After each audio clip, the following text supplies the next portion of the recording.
Stage پر رونق افروز مہمانان اعظام اور ہم مکتب ساتھیوں، السلام علیکم ورحمۃ اللہ وبرکاتہ۔ وعلیکم السلام ورحمۃ اللہ وبرکاتہ۔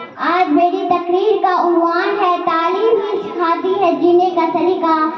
فانوس بن کر جس کی حفاظت ہوا کرے، فانوس بن کر جس کی حفاظت ہوا کرے، وہ شمع کیا بجھے جسے روشن خدا کرے۔ جناب صدر اللہ تعالیٰ کی پہلی وحی اقرا پر کے نام سے نازل ہوئی، پر اس رب کے نام سے جس نے تمہیں پیدا کیا، اور پھر یہی تعلیم ہے جس کی بدولت انسان اپنے زور بازو پر ترقی کی عالم مثال قائم کرتا ہے، اور پھر حقیر سی سوئی سے لے کر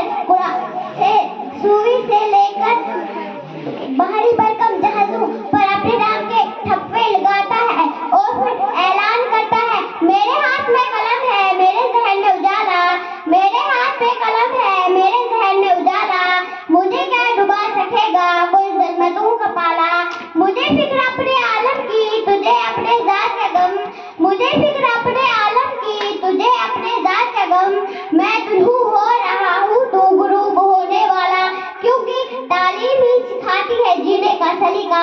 جناب صدر، تعلیم ہی تعبیر و ترقی کا ذریعہ ہے جسے کسی بھی قوم میں سیاسی، سماجی، معاشی، تہذیبی، تمدنی اقتدار ادا کرتی ہے، اور کسی بھی قوم میں جذبہ حرارت بھی بڑھ دیتی ہے، کیونکہ تعلیم ہی سکھاتی ہے جینے کا سلیقہ۔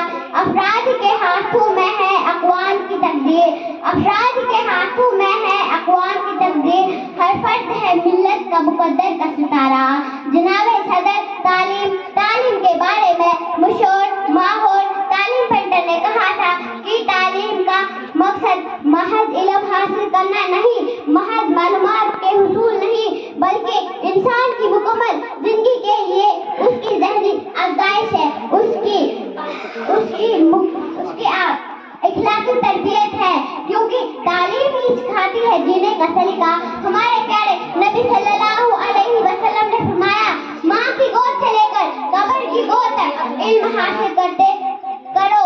وہ ایک اور جگہ ارشاد فرمائے طلب العلم فریضۃ علی کل مسلم، کہ علم کی طلب ہر مسلمان مرد اور عورت پر فرض ہے، کیونکہ اس علم کی بدولت ہی اللہ تعالیٰ نے فرشتوں کو حکم دیا کہ حضرت آدم علیہ السلام کو سجدہ کرے اور انسانوں پر فضیلت بخشے۔ آسمانی ماخوذوں سے لے کر قرآن مجید تک، غار حرا کے چراغ سے لے کر کوہ نور کی تجلی تک، علم و دانش کی صدا پکار کر کہہ رہی ہے کہ تعلیم ہی سکھاتی ہے جینے کا سلیقہ۔ بس اس شاعر پر میں اپنی تقریر ختم کرنا چاہتی ہوں۔ منزل سے آگے بڑھ کر منزل تلاش کر، منزل سے آگے بڑھ کر منزل تلاش کر، مل جائے اگر دریا تو سمندر تلاش کر۔ شکریہ۔